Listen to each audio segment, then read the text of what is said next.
One team is going to new heights while another their season is all over. We'll get into both on today's show. You are Locked On Boston College, your daily podcast on the Boston College Eagles, part of the Locked On Podcast Network. Your team every day.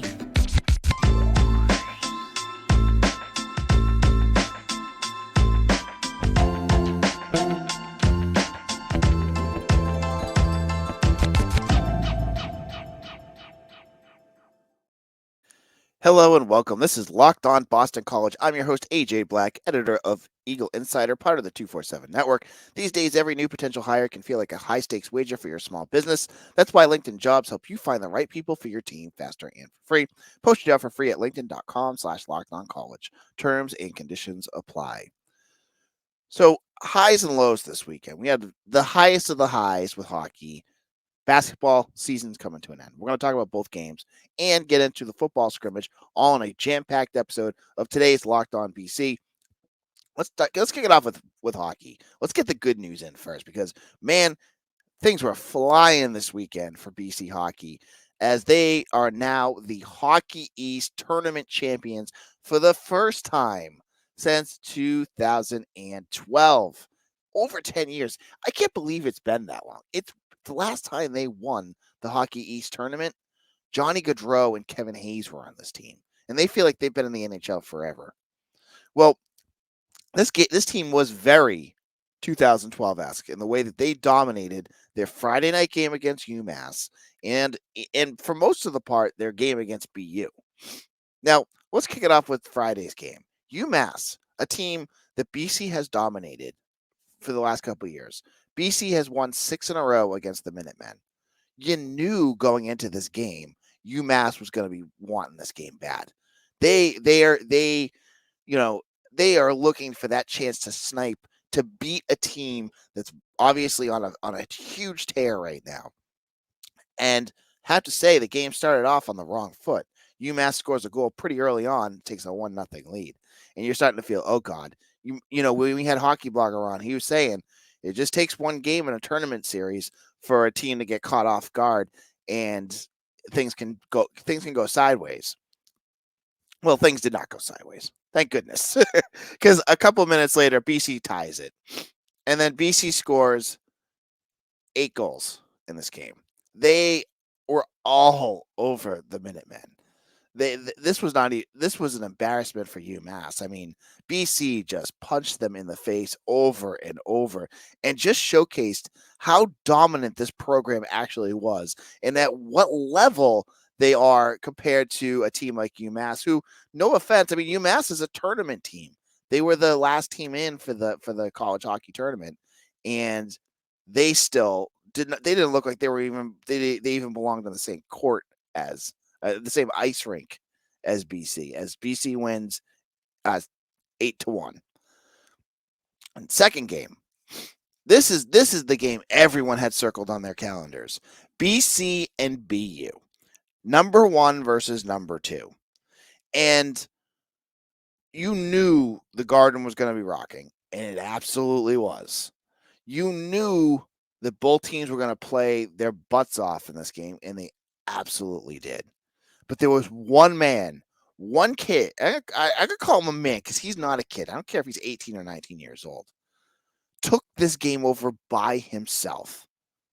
And that was Will Smith, true freshman, who scored 4 goals in this game. 4, including the empty netter that put the game on ice. The big difference here, and I thought both teams were pretty evenly matched at times. When they were playing 5-on-5 on that rink, it seemed like both teams were pretty evenly matched. What was the big difference maker was the special teams for BC. BC scored 4 goals of their 6 on the power play. They easily broke a bunch of BU power plays. Though they scored a power play goal later. We'll talk about what that was like. But BC, they come out to a 2-0 lead. Then Gavin McCarthy scores a goal to make it 2-1. But, just like everything else with BC, it's just like they find answers all the time. You get Cutter Gauthier and Will Smith going back to back. And then the end of the third period, the beginning of the third period, excuse me, no, it was middle of the end of the third period. Sorry, I got my times messed up here. A stupid penalty. 5-minute major is called on who was it? Drew Fortescue, I believe. No. Sorry, Jamie Armstrong. Got the wrong one. Jamie Armstrong gets called for a 5-minute major. And if you know your hockey, that means BU gets to shoot as much and tries to get as many goals as they want. And who scores the first goal for them? Celebrini, who is going to be a finalist for the Hobie Baker. And it's probably going to either be him or Cutter Gauthier who's going to win it. So you're feeling, oh gosh, now it's 4-1 and 5-2. Excuse me, it's 5-2. But you're like, okay, they still get the puck. They could still score again. If they make it 5-3, we're in trouble here. Two goal leads in hockey are notoriously the most dangerous leads to have. And Jacob Fowler, and I can't put the clip here because I would get striked by YouTube for this. But if you get a chance, and I put it up on the Locked On BC Twitter page, Locked On BC on Twitter, watch that save that Jacob Fowler makes on a scramble in front of the goal. I have no clue how he saved this puck. But Jacob Fowler had an incredible game. He had Will Smith is going to get a lot of the credit because obviously he scored 4 goals. He had a big one. He was monumental. But Jacob Fowler had 32 saves in this game, and was named Hockey East the tournament most valuable goalie. What a win! BC gets their 12th Hockey East tournament title, and credit to Greg Brown in this program because they felt like a big deal through this whole thing. They felt and played, but then they went ahead and they performed up to expectations. You won this weekend by scoring 14 goals and allowing 3. If that is not a juggernaut, I don't know what is. Because this team is deep, they're talented, and they are going to be a menace when it comes to the NCAA tournament. So let's get into that. Because on Sunday, the NCAA tournament, they had their selection show. And to no one's surprise, Boston College is the number 1 seed in the country, which means they get to play in Providence. Yay, home, basically another home game. Who do they play? They play Michigan Tech, who won their conference championship. BC has bad history against Michigan Tech. I think Michigan Tech owns this series 3 games to none, including beating them in the tournament once in the last 15, 20 years. So the Michigan Tech, they're the one of the worst teams that they're going to face, but as Hockey Blogger said, you never know. And then after that, they play the winner of Wisconsin and Quinnipiac. So Quinnipiac is the defending national champion. So nothing gets easy here. But as we just saw this weekend, BC played the best team in the country, the second best team, and they smoked them. So as long as BC can continue to do what they've done well, there's no reason they shouldn't win the national championship. And I think that should be the expectations at this point. This team is built to win it all. They've got to win it all. They cannot go through this entire tournament and lose in the second or third round. You've got to win it. This team needs to bring home a banner. They got to. In our second segment, I want to get into basketball. We'll get into those sadder news as basketball season comes to a close. We'll get into all of that in just a moment. This week's March Madness Bracket Highlight is brought to you by our friends at Nissan. Each week, we're picking one team that stands out, a team that pushed it further than the rest. Just like all of our new 2024 Nissan SUVs, these guys were able to take it to the next level. The North Carolina State Wolfpack are obviously this week's Nissan Rogue. I love watching this team. I'm telling you right now, DJ Burns is, I don't know, there's something just fun watching him. He's a big dude, but man, can that guy play. This team has absolutely surprised us with all the powerful performance in their first 2 games in the tournament. With wins over Texas Tech and Oakland, have them set up to play Marquette in the Sweet 16. They say win life, go Rogue, and that's exactly what the Golden Grizzlies what the NC State Wolfpack have done here. Take the Nissan Rogue, Nissan Pathfinder, or Nissan Armada and go find your next big adventure. Shop Nissan USA today. This is Locked On Boston College.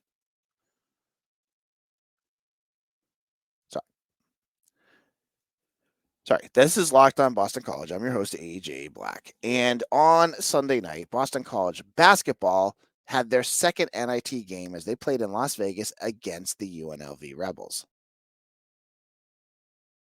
And unfortunately for the Eagles, their season came to a close as they lost 77-70, and ends a season that had a lot of ups and downs. Now, the positives in this game, Quentin Post had 22 points and 9 rebounds.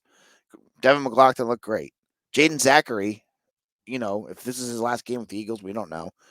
He looked good too. He was good handling the ball. The Bads, Mason Madsen had a tough game. Yeah, Clydell Harris was not. I mean, he hit like 3 for 13. BC, in this game, they tied it at halftime after falling behind early. Credit to them. They looked good. They were battling.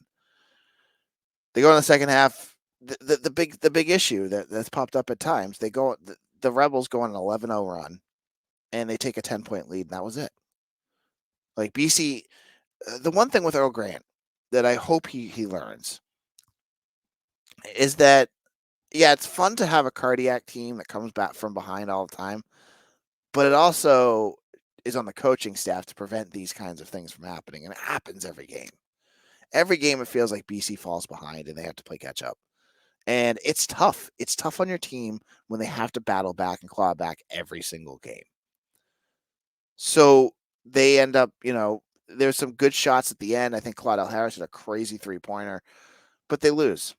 It ends their season. UNLV was clearly the better team last night, and they deserved it. That's all it is. Now, from here, what happens here for BC? Now the transfer portal opens, and this is where things are going to get interesting. Quentin Post is gone. He's out of eligibility. We know he's leaving. We know he's going to be heading to hopefully the NBA. I mean, he's a big shooting three, big that can shoot from 3-pointer. I'd imagine maybe there's got to be an NBA team that would take a risk on him, right? Maybe a second-round draft pick. But then you have a whole bunch of other question marks. Like, I think he's the only, if I remember correctly, he's the only senior on this team. But the transfer portal has been crazy. And if you've been watching like Travis Branham of 247, the numbers are higher than they were last year. And it kind of leaks out more and more now as teams are getting eliminated from the tournament. So BC's kind of next on the block. Who's going to enter the portal? There's going to be names people are going to be watching. Guys like Jaden Zachary, who walked at senior day. Sometimes when they walk at senior day, you're like, huh. And he's not a senior. He still has eligibility left. Wonder what his thoughts are. Mason Madsen, another guy who I think has made it pretty clear that this might be his last year. He could be going. And then you've seen guys that just haven't clicked. Chaz Kelly had appendicitis. I'm not sure what they're thinking of him. Like, he missed a whole bunch of last year. You have guys like Prince Ligby who look completely lost at the end of this year and might just need a new fresh start somewhere. What do things look like for him? Or even DJ Hand? Like, you never know. That's the thing. Like, any of these guys could go. Guys like Glock, I don't think Glock's going anywhere. I don't think Elijah Strong's going to go anywhere. I don't expect Armani Mighty to go anywhere. But I do feel like BC could lose like 2 or 3 guys in the portal. But you know what? That gives them a chance to reload because they're going to need a big for next year. As much as I liked watching Armani Mighty at times, I can't imagine him playing 30 minutes next year. He's just not there yet. And I don't know if that's where his ceiling's at. You need a big. And I saw BC has been connected and has been in contact with Miami center Michael Nwoko, who is a 4-star freshman. When you see those, they're connected. I don't read too much into that. Once a guy gets on campus or visits or something like that, that's where things get busy. But like, just because a guy gets a phone call and Joe Tipton tweets about it doesn't mean anything. Because some of these guys get like 30 phone calls. What the heck does that mean? But Michael Nwoko is one. So that just, to me, more so, that shows to me BC's looking at bigs because they need to. They need somebody out there. And honestly, I don't know. I look at the setup of this team next year. You got Devin McLaughlin, who I loved watching this year. He is an absolute joy to watch. I imagine Elijah Strong's going to step up in some role because he, again, near the end of the year, he had 7 points last night. Good season for him too. Younger, but he's got it. And I've heard things about Jaden Hastings, like he's ready. So maybe he jumps in. But there's still something missing. Like you don't like Quinton Post was an all ACC type player. And if you lose him and say like you lose like Zachary, that's your 2 top scorers right there, or 2 of your 3 top scorers. I don't want to have to. Claudel Harris is nice. I don't want him to be your top scorer next year. He's too inconsistent. He's streaky. He has games like he did last night where he had like 3 shots out of 13. BC it'll go back to like Eli Carter days if that's the case. He needs to be like your second or third option. You can't go in next year with Claudel being your lead guy. That's not his role. It shouldn't be his role. So hopefully BC is looking. We saw in the in terms of recruiting, Josan Sanan, who was a 5-star recruit who had BC in his top 6 from Vermont, is not coming to Boston College. Surprise, surprise. I mean, he had a final 6 of like Connecticut, BC, the G League, Kentucky. There was, another blue blood in Arizona, and he picks Arizona. So no surprise there. But we'll have to wait and see because you can't like I know a lot of people are looking at their roster going now, oh no, next year BC is going to be terrible because they don't have posts and we don't know. We do not know what this roster is going to look like. It could look completely different. It could be something that you're not expecting. You could land your next Quinton Post. Quinton Post, remember when you got him, was like an afterthought. He had like 2 points per game for Mississippi State. Comes over here, he's a big deal. So I want to wait. Basketball is so much different than football. Even football, though, like with the age of transfer portal, things can change so quickly for a program. And I don't care about NIL, and I know folks are. The level of players you could get are not going to change because of NIL. You can still get quality players and get them into the Friends of the Heights or whatever and get them covered compared to like, Miami, who's going to open up Life Wallet and pay $millions of dollars. You're never going to get those guys anyways. So spare me that. I think they're going to be able to get guys that'll be able to contribute. We need to wait to the end of the transfer portal period, and it's going to open up. I mean, I wouldn't be surprised on Monday if we hear about some names possibly entering the portal. They like to make their own graphics and stuff, so it'll probably be Tuesday before we get I want to thank Boston College community, blah, blah, blah. You've seen all the posts on Twitter, but we'll have to wait and see. Now, in our final segment, BC holds a scrimmage and a unit that you would hope dominates. We'll talk about who that was in our final segment.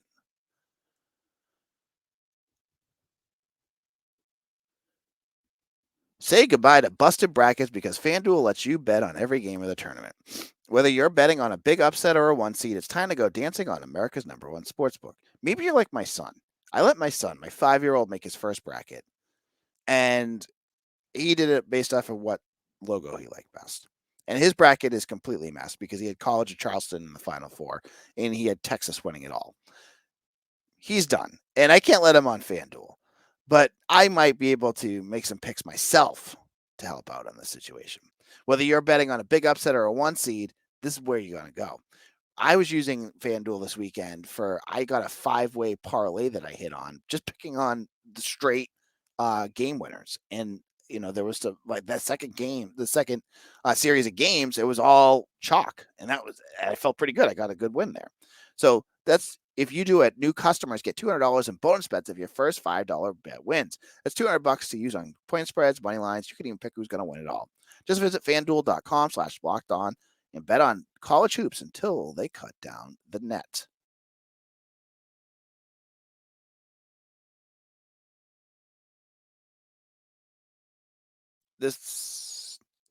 Our next friends are LinkedIn. When you're hiring for small business, you want to find quality professionals that are right for the job. That's why you have to check out LinkedIn Jobs. LinkedIn has the tools to help you find the right professionals for your team faster and for free. LinkedIn isn't just another job board. LinkedIn has a vast network of more than a billion professionals, which makes it the best place to hire. It gives you access to professionals you can't find anywhere else. LinkedIn does all that while making the process easy and intuitive. Hiring is easy when you have the right quality candidate. So easy, in fact, that 88% of small businesses get a qualified candidate within 24 hours. 86%. LinkedIn is constantly finding ways to make the process easier. They even just launched a feature that helps you write job descriptions, making the process even easier and quicker. Post your job for free at linkedin.com/lockedoncollege. It's linkedin.com/lockedoncollege to post your job for free. Terms and conditions apply. This is Locked On BC. I am your host, AJ Black. This is Locked On BC. I'm your host, AJ Black. Happy Monday, everyone. Over the weekend on Saturday, I got a chance to watch BC's scrimmage. They had I think it was their second scrimmage of the spring.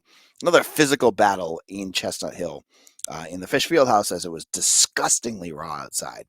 They practiced it indoors. And I was surprised at what unit basically won the scrimmage, which was the defense. Even Thomas Castellanos after practice said, we left a lot on the field. They made the plays. They did. BC's defense beat up on the offense, which was interesting to see because I think a lot of folks are wondering, is the defense going to get better under Tim Lewis? Are they going to do what they need to do? They shut things down. So let's kind of go over some of the big things, right? One big thing I think folks want to know about is Thomas Castellanos and Bill O'Brien's offense. And I want to say, and he talked about it after the game too, Castellanos is staying in the pocket a lot more. Now, I think my impressions, my gut feeling, and they're not going to say this right now, is that they're trying to teach Castellanos to trust his arm more. Last year, anytime things broke down, we saw it, Castellanos just ran. Like, that was his thing, right? Like, it's not there, go. I think they're now trying to say, like, hey, you can use your arm to do things too. And so I didn't see many scrambles by Castellanos. And I think that's by design right now. Now, when it gets to live game time, I think it'll be different. There was a couple big plays by the defense. There was a couple sacks. They don't really sack the quarterback in scrimmage. They just touch him, and that's it. There's a crazy interception by Amari Jackson, which, if you remember, he was defensive back last year against Georgia Tech that made that one-handed rip touchdown, pick six. And I heard he had one at practice the day before too. So big interception by him. He was going. So it was a crazy play. Castellanos went and threw it deep. And I forget who the receiver was, but it got tipped. And Jackson was following his receiver across the field, and it was going behind Jackson. And Jackson still had enough body awareness to reach behind him with one arm and pull it in. So it was a crazy interception by him. The other big news of the day, I tweeted about it, was Bryce Steele is back. Linebacker Bryce Steele. We don't know why he was out, and respect his privacy. It was a medical reason, they said last year, and then I don't care. He's back. He was out there with a non-contact jersey on, which means he couldn't get hit, but he was doing drills with the linebackers, and it was great to see him out there. No big injuries right now. You've seen a few guys dinged up. The same guys from last year. Jalen Blackwell, we saw he had a knee injury. He's still out. Caleb Jones, defensive lineman, is out. But the defense was playing tough. They won another play. I think it was Max Tucker, was against Jerron Bradley, and Bradley's got like 6 inches on this kid. And Tucker was able to be physical enough with him in the end zone to not allow a touchdown pass. The only touchdown pass I saw from the first team was Lewis Bond getting a shovel pass from Thomas Castellanos. It was pretty basic after that. Alex Broom also had some big runs. So it's good. I mean, as someone who covers this, and I hope you guys enjoy it too, like being able to be there finally. Remember, Jeff Halfley, you got to watch the first 20 minutes of practice, which is the 20 minutes, like, sometimes I miss now because it's like, do I care about watching them warm up? Now I get to watch them, and you got to be respectful. And like, I'm not going to go out there and say, oh, I saw a lot of trips right, and they're in shotgun more. I'm not going to do that because that'll easily lose my coverage of this team. But knowing who the ones are, who's sitting out, who, like, Cole Batson, people been asking about him. Safety, I don't think I've seen him with the first team. I've been watching a lot.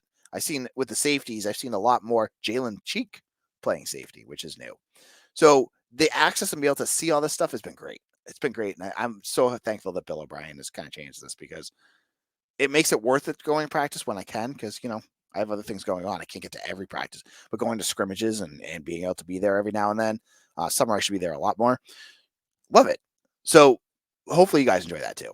Now on tomorrow's show, we'll have much more to talk about. We'll talk about hockey. We'll talk about football, recruiting, everything in between. Thank you all for listening. Follow me on Twitter at AJBlack247 or on Eagle Insider. Hopefully you guys are enjoying my work over there in the work of Mitch Wolf and Beacon Street Ball and the BC Hockey blogger Kate Otis and Skip McCarty. We got a big group over there writing now. So check it out. There's free stuff too. A lot of the baseball stuff I've been putting up is free. So come check that out and become a member if you have not already. And follow us on Twitter at LockedOnBC. I've been using that more for my kind of fun, non-journalistic tweets, and hopefully you guys are enjoying that too. Thank you all, and we'll see you again tomorrow for another episode of Locked On BC, your team every day.